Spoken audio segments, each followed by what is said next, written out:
السلام علیکم دوستو، کے ٹی جی اسلامک پر خوش آمدید۔ دوستو، آج مفتی طارق مسعود صاحب سے ایک صاحب نے سوال پوچھا ہے کہ میں دبئی میں رہتا ہوں اور ایک مسجد میں نماز پڑھاتا ہوں اور وہاں کی امام کی داڑھی نہیں ہے، اس کے بارے میں کیا حکم ہے؟ آئیے سوال سنتے ہیں۔ عبدالصمد کہتے ہیں میں دبئی میں رہتا ہوں، یہاں اس مسجد میں نماز پڑھاتا ہوں، وہاں کے امام کی داڑھی نہیں ہے۔ یہ بہت لوگوں کے ساتھ مسئلہ ہے۔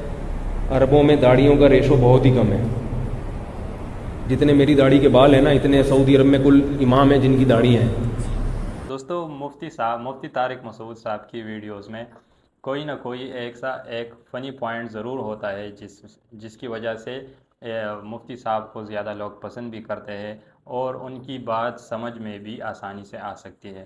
اب مفتی صاحب نے کہا ہے کہ عربوں میں داڑھی رکھنے والوں کی ریشو بہت کم ہے۔ جتنے میری مفتی صاحب نے یہ مثال دی ہے کہ جتنے میری داڑھی کی بال ہے، اس سے کم وہاں کے لوگ داڑھی رکھتے ہیں۔ تو بر صغیر کے علماء کو بعض چیزوں میں اللہ نے بڑی فوقیت دی ہے۔ یہاں علماء کا پراپر لباس ہوتا ہے، شرعی داڑھیاں ہوتی ہیں، یہ بہت بڑی اللہ کی نعمت ہے۔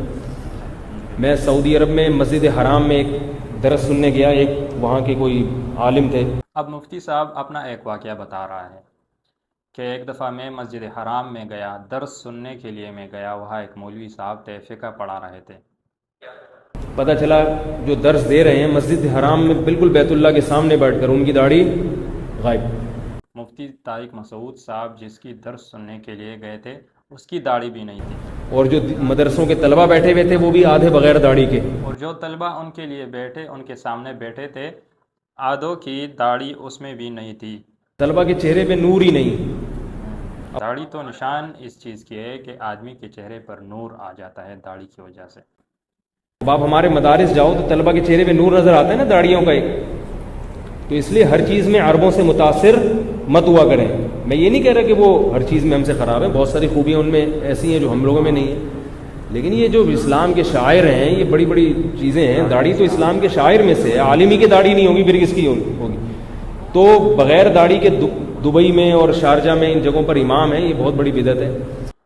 مفتی طارق مسعود صاحب کی منہ سے آپ نے سن لیا کہ داڑھی کے بغیر امامت کرنے والے بہت زیادہ ہے عربوں میں، اور یہ کیا ہے؟ یہ بدعت ہے، اس سے بچنا چاہیے۔ لیکن اب یہ کہ آپ کوشش کریں کوئی داڑھی والا مل جائے تو ٹھیک ہے، نہیں ملتا تو جماعت نہ چھوڑیں، اسی کے پیچھے پڑھ لیں۔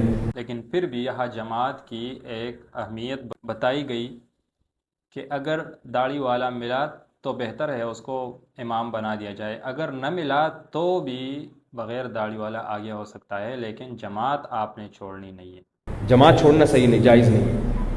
اس کو ایک دن پرچی لکھ کے بھاگ جائیں وہاں سے، پھر داڑھی تو رکھ لو اللہ کے بندے، مفتی صاحب بھاگ جائیں، پکڑائی میں نہیں آئے۔ ایک مزاحیہ جملہ کہا کہ آپ اس امام کو پرچی لکھ کے بھاگ جائے وہاں سے کہ خدا کے لیے داڑھی تو رکھ لو۔ تو دوستو، یہ داڑھی کی اہمیت ہے، داڑھی رکھنی چاہیے مسلمان کو۔ مسلمان کے چہرے پر داڑھی ہو تو اس کے چہرے میں نور آ جاتی ہے، اور انبیاء کی سنت بھی ہے، اور ہمارے پیارے آقا حضرت محمد مصطفیٰ صلی اللہ علیہ وسلم کی سنت بھی ہے۔ دوستو، اگر ویڈیو اچھی لگی ہو تو لائک کرے اور سبسکرائب کرنا نہ بھولے، کیونکہ اس چینل پر آپ کو دین اور دنیا دونوں سیکھنے کو مل جائے گا۔